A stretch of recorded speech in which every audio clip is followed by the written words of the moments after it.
So I'm here at the ELA conference with Eric Toensmeier. I went to your talk. It was absolutely fabulous. I love watching and seeing you because you're frankly one of the few people I know that knows so much about edibles, and especially edibles in New England. And you've been doing it for how long? About 20 years. 20 years, okay. Yeah. And he looks young enough to be my son.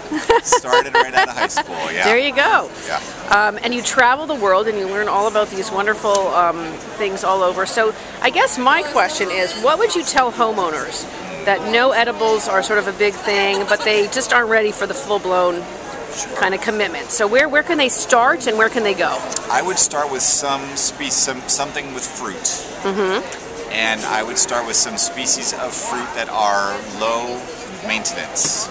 Not peaches, not apples. Right. But things like lots of the berries are very easy to grow for home use. There's some other shrubs like Nanking cherry produces really well and very easy to grow. Has beautiful flowers too. Some of the fruits would be things like pawpaw and Asian pear and persimmon that grow very well with very little care. Chinese chestnut is also a great choice. And there are some perennial vegetables that are fun to grow and pretty easy. Things like asparagus and rhubarb, of course. Mm-hmm. And there's sea kale, which is sort of a perennial broccoli with these beautiful flowers. And my plants are about 10 years old. They don't really need much care at all. Oh, that's good. That's good. We like perennial vegetables. Like easy. Exactly. Low easy maintenance. things that right. are just going to keep growing, and you don't have to mess with it too much. Oh, that's good. And many of them are very beautiful as well. The Chinese yam is one I'm a big fan of, which makes these little yams that grow on the vine, and you can cook those up like potatoes. That's a lot of fun. I have one of those. That's the one I was telling you about, which they're absolutely simple to grow, and they really overtake things, so you can get a lot of vegetables in it.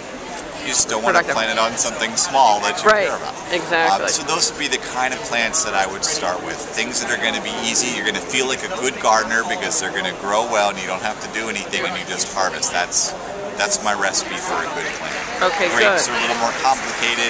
The hardy kiwis are great, but you really have to stay on top of pruning them so they don't take over everything.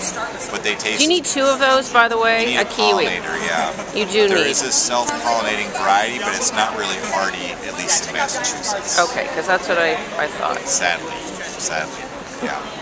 So that's good. Well, thanks for coming to ELA. Absolutely. And talking. It's great to be here. I've wanted to come for many years. Oh, I've been prevented good. for scheduling reasons. Oh. And it's great to be here. And see all the cool stuff. See all the cool stuff. Okay, Yeah. thanks, Eric. Sure.